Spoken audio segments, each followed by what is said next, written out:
भूतिया घर। रात का समय था, अंधेरा घना हो चुका था। सड़कें सुनसान थीं और ठंडी हवा के झोंके शरीर में सिहरन पैदा कर रहे थे। विशाल अपनी कार चला रहा था जब अचानक उसकी नजर एक पुराने सुनसान मकान पर पड़ी। मकान को देखकर ऐसा लग रहा था जैसे सालों से इसमें कोई नहीं रहा हो।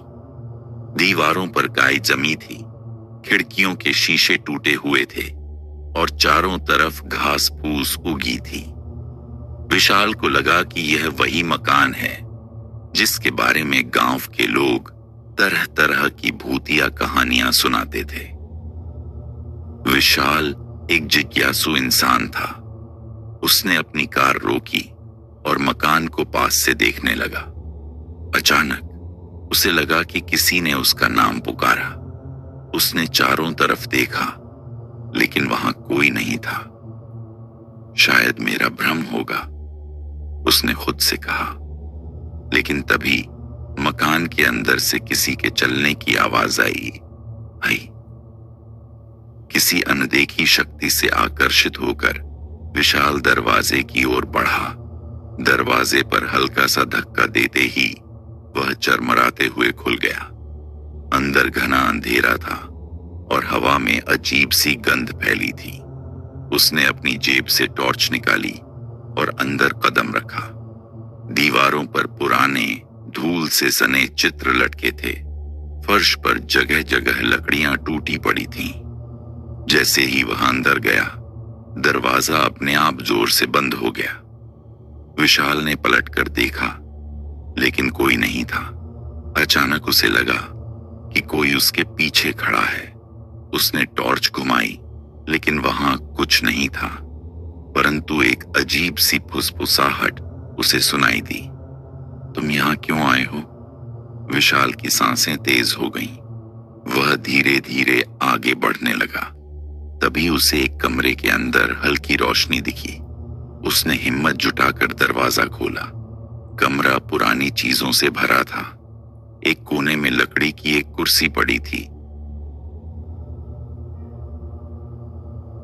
और उसके ठीक सामने एक पुराना आईना था, लेकिन वह आईना सामान्य नहीं था।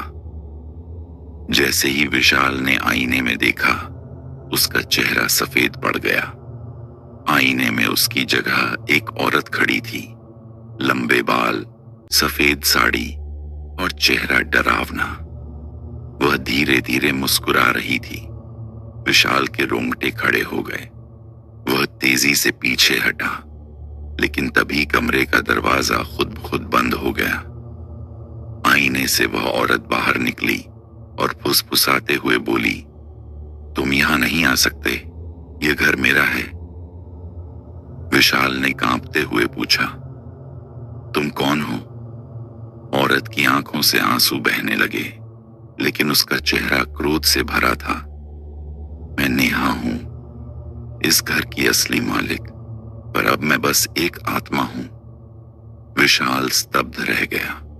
उसने हिम्मत जुटाकर पूछा, तुम यहां भूत बनकर क्यों भटक रही हो? नेहा की आंखों में दर्द झलकने लगा।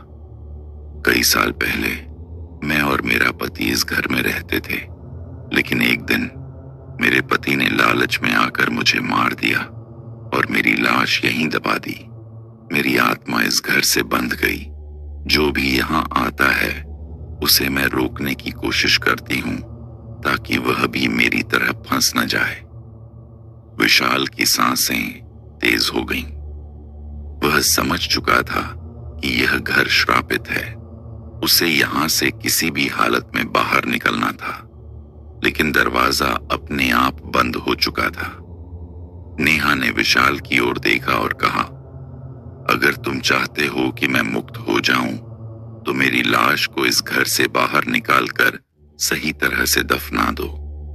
तभी मुझे शांति मिलेगी और तुम यहां से जा सकोगे। विशाल ने हिम्मत जुटाई और घर के पिछले हिस्से में पहुंचा। वहां जमीन पर एक जगह अलग दिख रही थी। उसने आसपास पड़ी एक फावड़ा उठाई और खुदाई करने लगा।